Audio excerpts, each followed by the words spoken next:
meron tayong ipapa-challenge kay Ma.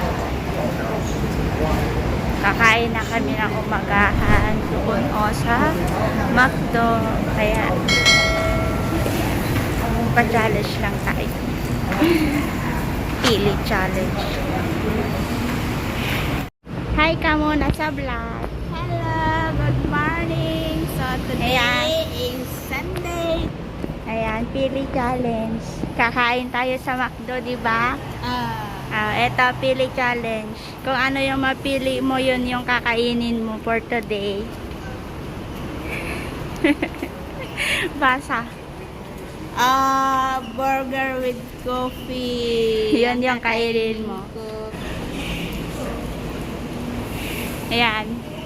Ayan guys, ang kakainin niya is burger with coffee daw.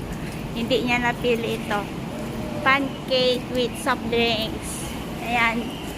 Yung burger pa naman nila dito, wala siyang wala siyang kalasa-lasa. Hindi siya masarap. Ay, hindi masarap naman siya, pero compare sa Pilipinas. Ayan.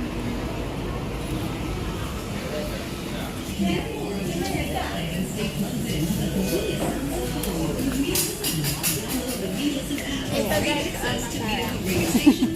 Hindi mo na.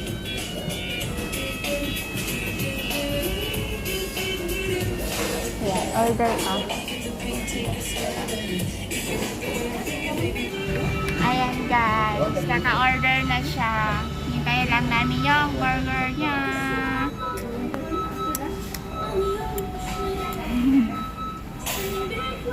Mamaya ulit.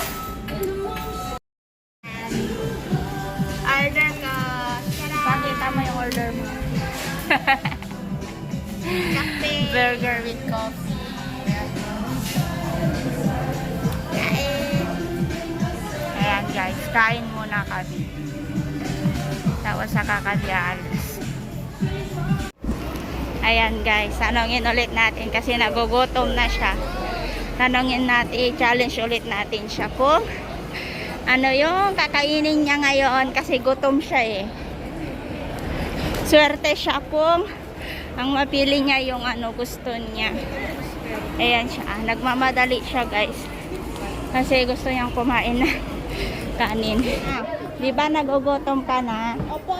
Ngayon, pili ka kung ano yung kakainin mo. Rice. Ayan, rice yung napili niya, hindi yung noodles. So, hanap tayo ng Rice. ng kakainin niyang rice. Rice with bulalo. Okay. Happy na ikaw, may kanin ka na. Kain na lang. Kinain ko na yung ganito. Okay, eat well. Last game na lang tayo kasi pauwi na din siya. Inatid lang niya ako. Hi, ma. Uwi na kami. Uwi na tayo. Ngayon, last game na to. Pili ikaw. Baba, taas. Magkano? $50. $50. $50 yung allowance mo ngayong buwan na to hanggang sa day off ulit. Yan, yay! Ayan, bigyan kita ng $50. Yay! So, ito na guys, yung pera niya, $50, 10, 20, 30, 40, $51 kasi wala na akong 5. Yan, $50. Thank you! $50. Say bye-bye already. Okay, hanggang yun na lang guys. Thanks for watching.